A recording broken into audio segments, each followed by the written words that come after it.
Il y a quelque chose que vous portez depuis un moment, pas une question vague, pas une simple certitude, quelque chose de plus précis que ça, une certitude à moitié formée. Et quelque part entre ce que vous savez et ce que vous n'osez pas encore complètement nommer. Et cette certitude, elle dit ceci. Il ressent quelque chose, encore profondément, d'une façon qu'il ne le montre pas.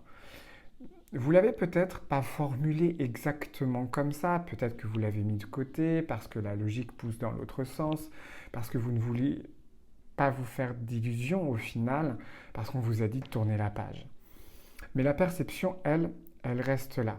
Elle revient et elle ne cède pas. Aujourd'hui, les cartes entrent directement dans cet espace. Pas pour vous dire ce que vous voulez entendre, pour vous dire ce qui est. Parce que ce qu'il porte vraiment, réellement là maintenant, loin de tout ce qu'il montre ou ne montre pas, ce qu'il ne vous dira jamais en face, pas parce que ça n'existe pas, mais pour des raisons que vous allez comprendre précisément. Allez, commençons. Avant que les cartes ne prennent la parole, il y a quelque chose que je veux faire avec vous. Je veux qu'on entre dans son monde à lui, vraiment. Parce que pour comprendre ce que les cartes vont révéler ce soir, ou ce matin, il faut d'abord comprendre ce qui se passe réellement à l'intérieur d'un homme qui regrette mais qui ne dit rien.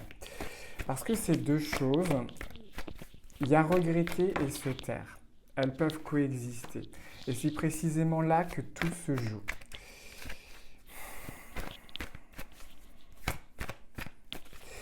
La première chose que je vois régulièrement dans ces configurations, c'est un décalage. Un décalage entre l'intérieur et l'extérieur. Et à l'extérieur, il y a une posture. Peut-être de la distance, peut-être une apparente continuation de vie normale, ou comme si la séparation ou l'éloignement était quelque chose qu'il avait géré, digéré, classé. Et à l'intérieur, il y a autre chose. Quelque chose qui résiste à cette version, quelque chose qui ne valide pas et que la façade essaie de raconter. Et ce décalage-là, il lui coûte quelque chose. D'une façon qu'il ne s'avoue probablement pas encore. Voilà comment ça se manifeste concrètement. Il y a des moments ordinaires, rien de dramatique, où quelque chose revient. Une image, un souvenir de rien du tout, pas forcément des grands moments que vous partagiez, souvent quelque chose de beaucoup plus petit. Un détail qui vous appartient à vous, une façon particulière d'être ce que vous avez. Et ce détail revient sans prévenir et sans invitation. Ce n'est pas de la nostalgie sentimentale, hein, au sens romantique du terme. C'est plus profond et plus précis que ça. C'est la forme que prend la conscience d'une perte réelle.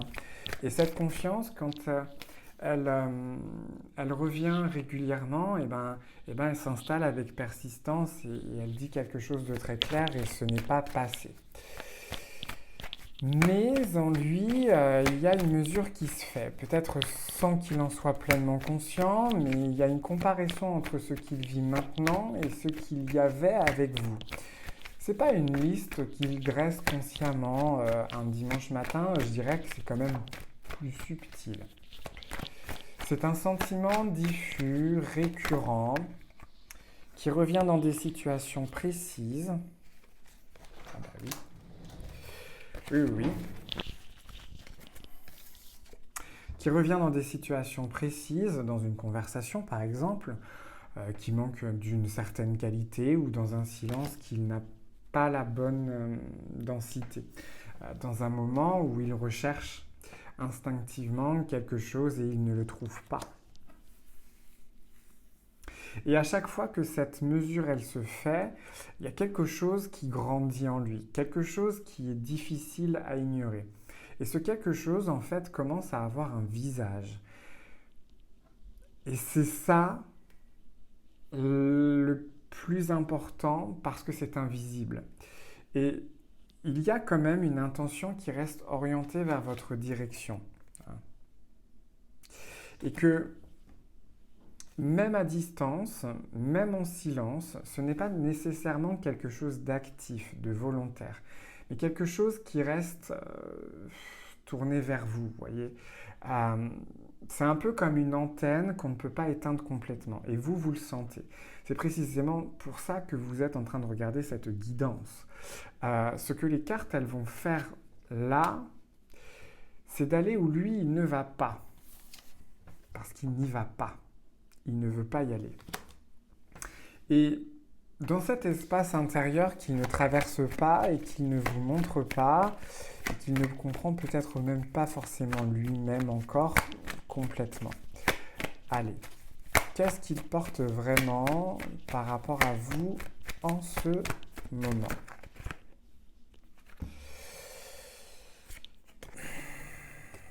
C'est de la profondeur, hein.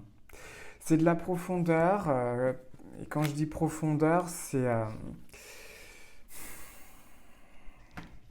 je veux être précis parce que le mot regret peut couvrir des réalités très différentes. Il y a un regret de surface, quelque chose d'agréable qui n'est plus là. Il y a un confort qui est perdu, une habitude. Et ce type de regret s'estompe naturellement. Il n'y a pas de poids réel. Le temps suffit à le dissoudre et ce que les cartes elles montrent ici, hein, c'est une autre nature hein, entièrement et c'est plutôt un regret qui touche à quelque chose d'essentiel. Pas une situation dans son ensemble, pas un c'était bien, mais à quelque chose de spécifique qui vous appartient à vous, une façon d'être, une qualité de présence, quelque chose que vous lui avez apporté dans ce lien et qu'il ne retrouve pas. Et qu'il ne retrouve pas même dans les mêmes proportions qu'ailleurs. Voyez et cette différence-là, elle change tout. Parce qu'un regret de surface,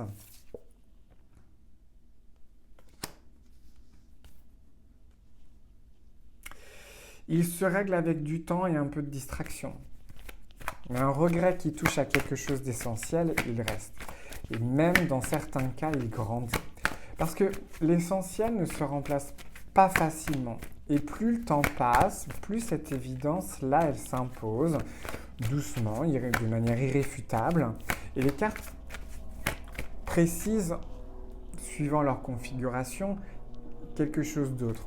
Ce regret n'est pas quelque chose qu'il gère de façon rationnelle. Il ne l'analyse pas et il ne le planifie pas. Je dirais qu'il le ressent.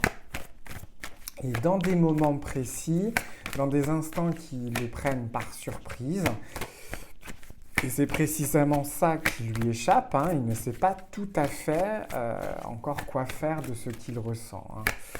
Parce que voilà la vérité hein, que les cartes posent clairement sur la table aujourd'hui. Hein, son silence, c'est pas un non. Son silence, c'est pas...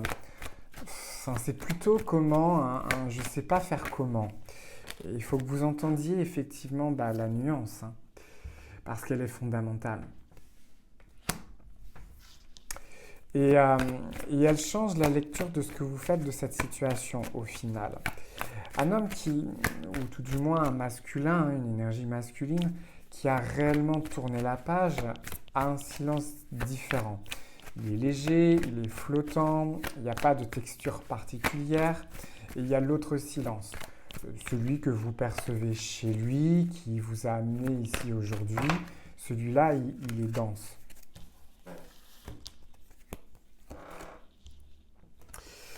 Et en fait, je dirais qu'il est habitué à ce poids. Et dans son silence qui est habité, son silence, il dit quelque chose. Il dit, je suis encore là intérieurement, mais je n'ai pas vraiment quitté cet espace, mais je ne sais pas encore ce que je fais de ça. Et les cartes voient encore autre chose.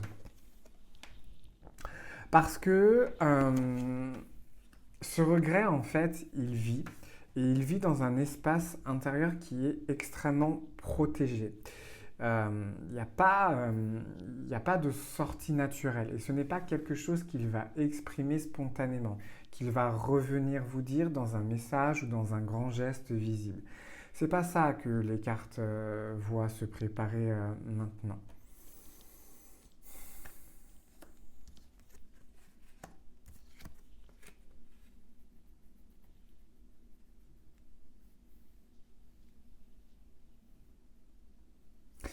Je dirais que ce qu'elle voit, c'est plutôt un homme qui, euh, qui porte quelque chose de bien réel, de très lourd et de très profond, et qui n'a pas encore les outils pour traverser ce que ça lui demande. Parce que traverser ça, en fait, ça lui demanderait un courage très particulier, et on va y revenir sur ce courage.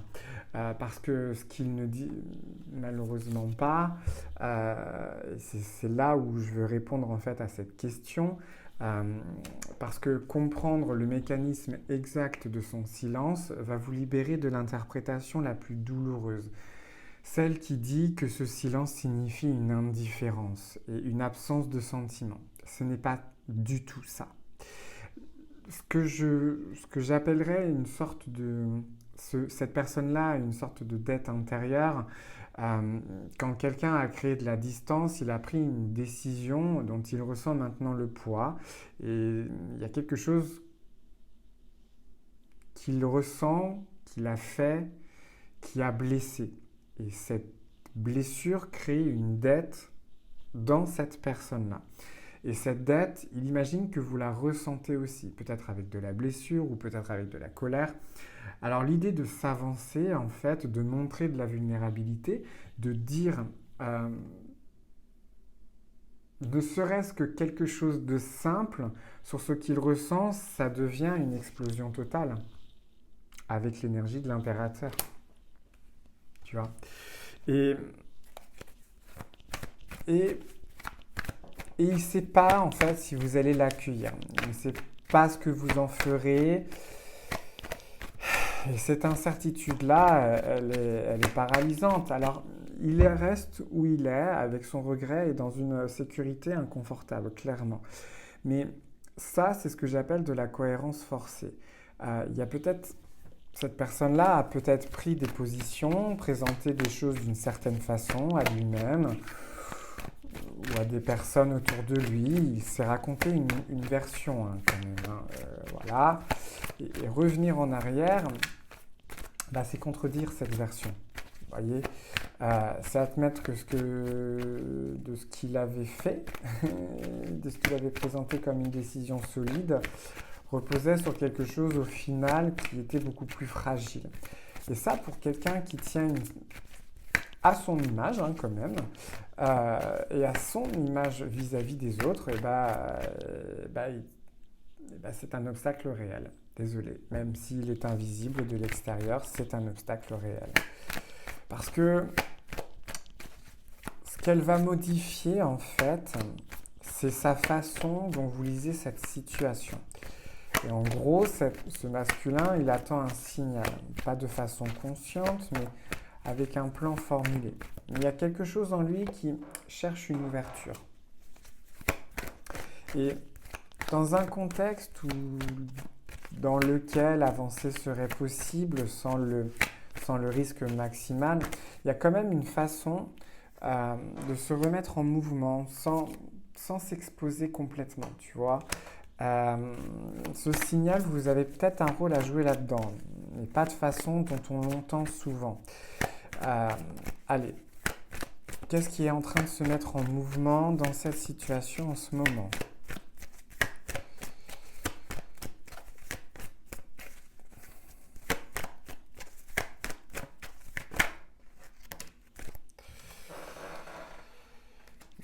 Ouais.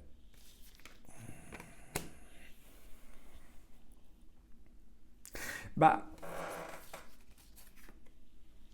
ce que cette carte, elle révèle, c'est au final, c'est un mouvement intérieur. Tu vois ? Et que c'est comme si quelque chose qui était figé commence à se déplacer.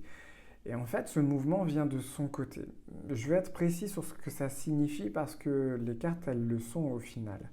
Ce n'est pas un revirement spectaculaire, ce n'est pas une décision prise du jour au lendemain. Et ce que les cartes voient, c'est une maturation. C'est quelque chose qui travaille sous la surface depuis un certain temps, lentement, sans bruit, mais réellement. Et le travail est là, même s'il n'est encore visible que de l'intérieur, mais pas de l'extérieur, pardon. Et ce mouvement-là, en fait, il est nourri par quelque chose de précis. Il est nourri par le contraste, pas par une... Ouais, par le contraste, mais plutôt par une...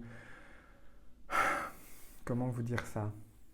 Par une confrontation silencieuse dans sa vie quotidienne entre ce qu'il vit et ce qu'il avait avec vous. Ce contraste ne se présente pas comme une révélation, il se présente dans des moments ordinaires, dans une qualité qui manque, et dans une profondeur qu'il recherche et qu'il ne trouve pas. D'ailleurs, parce qu'il la cherche, mais il ne trouve pas. Et dans cette présence qui fait défaut d'une façon qu'il ne peut pas tout à fait expliquer, et en fait, dans ces moments-là, la mesure, elle se fait encore et encore et encore et encore. Il y a quelque chose, en fait, qui grandit, quelque chose qui devient de plus en plus difficile à ignorer de son côté ou à rationaliser.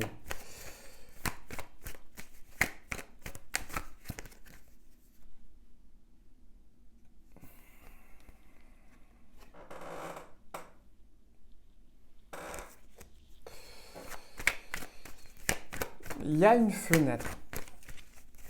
Pas une fenêtre sans limite de temps.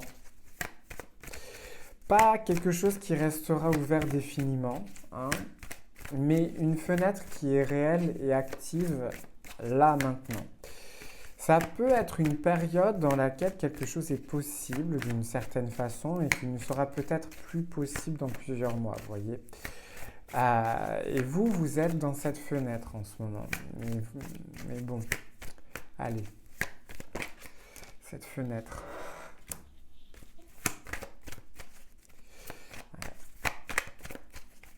Bah vous, en fait, cette fenêtre, eh ben, vous la maintenez pas ouverte pour cette personne-là. Parce que vous êtes...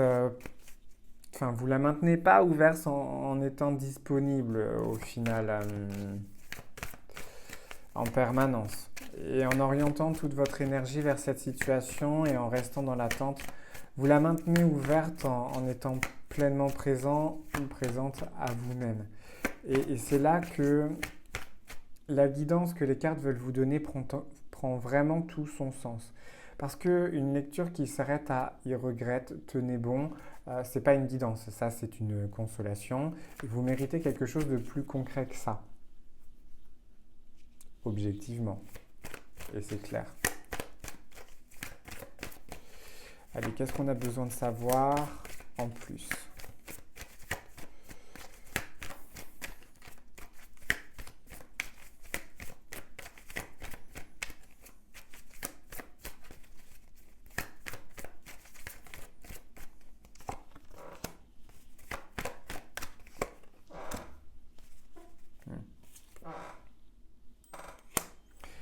Bah, vous devez être observateur ou observatrice de cette situation. Parce que vous avez passé du temps, peut-être pour certains et certaines d'entre vous, beaucoup de temps orienté vers ce qui se passe de son côté. Vers ce qu'il ressent, vers ce qu'il pourrait bouger ou pas. Parce que ces silences, en fait, signifient qu'il pourrait changer. Mais cette orientation-là, même si elle est naturelle dans ce que vous traversez, elle vous coûte quelque chose d'essentiel. Votre propre présence à vous-même. Et vous n'êtes pas en orbite autour de cette situation et vous êtes le centre de votre propre vie. On vous le rappelle quand même. Et le moment où vous revenez réellement en fait dans ce centre, pas comme une stratégie, pas comme un jeu, mais comme une réalité vécue, quelque chose en fait se recalibre dans l'espace entre vous. Et c'est peut-être assez abstrait pour certains et certaines d'entre vous, mais en fait l'énergie investie dans l'observation de l'autre et de l'énergie retirée à vous-même, et votre présence à vous-même aussi est précisément ce qui rayonne. C'est ça en fait qui est une gravité naturelle. Moi, j'aurais plutôt tendance à vous dire faites quelque chose aujourd'hui. Une seule, qui vous appartient entièrement et qui ne dépend pas en fait de cette situation.